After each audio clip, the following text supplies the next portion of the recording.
जय हिंद साथियों, मेरे आदिवासी भाइयों, अब अपनों का अत्याचार नहीं सहना है। अब नहीं सहना है, बहुत हो चुका है। इस देश में बहुत हो चुका है। जो जल जंगल जमीन के मालिक हैं उनको खदेड़ने का काम किया जा रहा है दिन प्रतिदिन, चाहे सरकारी संस्था हो या गैर सरकारी। चारों तरफ से हम आदिवासी भाइयों के ऊपर अत्याचार बढ़ रहे हैं और कर रहे हैं लोग, लेकिन अभी अत्याचार नहीं सहेंगे हम। कुछ भी हो इस देश में छोटी मोटी दुर्घटना भी घटित होती है प्राकृतिक, तो हम किसान आदिवासी भाइयों के ऊपर थोपा जाता है। किसानों के ऊपर ग्रामीण क्षेत्र के लोगों को जिम्मेदार ठहराया जाता है।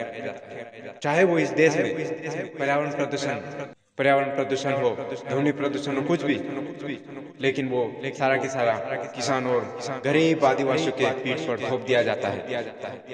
मैं कई बार कई कार्यक्रमों में बैठता हूँ, जब भी पर्यावरण की बात आती है तो हमारे ऊपर बातें घुमा फिरा कर लाई जाती है और कहते हैं कि गाँव में जंगलों का सफाया हो गया है, पेड़ पौधे हैं नहीं। तो आप देख रहे हैं मेरे पीछे ये पेड़ पौधे हैं या क्या है? देख रहे हैं, खुद देख रहे हैं, खुद देख रहे हैं। मैं ऐसा नहीं कि पेड़ पौधों में गया है। अरे कौन से पेड़ पौधे चाहिए?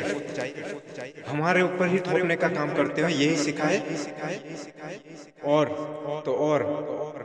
इस जल जंगल के मालिकों को किस तरह से बेदखल किया जा रहा है, बेअंदाज किया जा रहा है, इसका अंदाजा लगाना बहुत भारी मुश्किल है। आप देख ही रहे हो हमारे किसान भाई किस तरह से मेहनत करते हैं रात दिन, उसके बाद भी वे झोपड़ियों में रहने के लिए मजबूर है। लेकिन आप देख ही रही जो सरकार संस्थाएं चला रही है, सरकार चलाए रही, ना तो तगाई तो ये दिखते हैं, ना ही फसल में सिंचाई करते हैं। फिर भी आप समझ चुके होंगे मैं क्या कहना चाह रहा हूँ।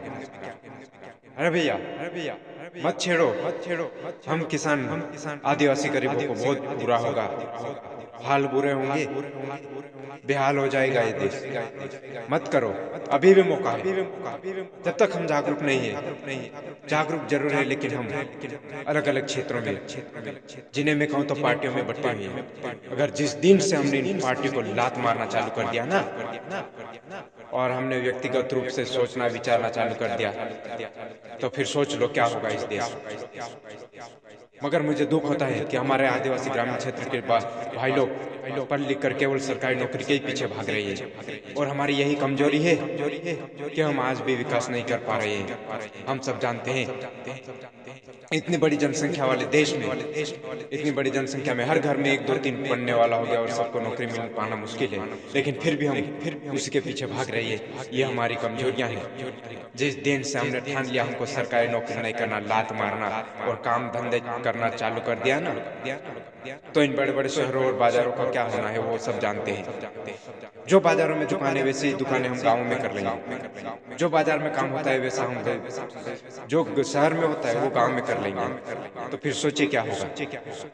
अभी मुझे दुख है कि हर गांव में एक एक मोटरसाइकिल हो गई है, हर घर परिवार में कर, लेकिन एक गांव में एक भी मैकेनिक नहीं है। ये हमारे लिए सोचने विचारने की बात है।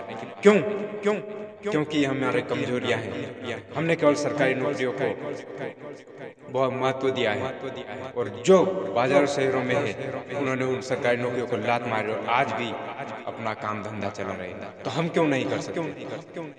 रही बात, हम बात कर रहे हैं, लोग कहते हैं कि किसानों ने जंगल काट दिए, पेड़ पौधे काट दिए, लेकिन मैं उनको एक और याद दिला देता हूँ। जो बड़े बड़े पेड़ होते हैं वे 1 साल में एक बार पत्तियां खिला देते हैं, और जब पत्तियां खिलती है उसी समय पतझड़ में किसान अपनी दोबारा फसल करता है, और उस खेत में न जाने कितने पौधे होते हैं, वो रात दिन ऑक्सीजन देते हैं। तो आप सोचिए किसान ने कहाँ पर धोखा किया, कहाँ पर गलत काम किया, कहाँ पर प्रदूषण बढ़ाया। लेकिन शहरों में रात दिन ध्वनि प्रदूषण हो रहा है, गाड़ियों से धुआं निकल रहा है वो नहीं दिखता, बड़ी बड़ी कंपनियों से निकल रहा है वो नहीं दिखता, बड़ी बड़ी कंपनियां बीड़ी सिगरेट के लिए पेड़ पौधे काट दे वो नहीं। उनसे ये बताइए क्या उनके लाइसेंस से कोई ऑक्सीजन पैदा हो रही है? नहीं ना। तो फिर इतना हमारे पीठ के ऊपर क्यों थोपा जाता है? भाई साहब ये काम नहीं चलेगा, बहुत समय हो चुका है मेरे आदिवासी भाइयों। अब तो मैदान में सच्चे अपने मन से विचार कीजिए, वरना ये काम नहीं चलेगा इस सरकारी नौकरी के पीछे भागने से। जय हिंद, भारत माता की जय, वंदे मातरम, जय जवान जय किसान।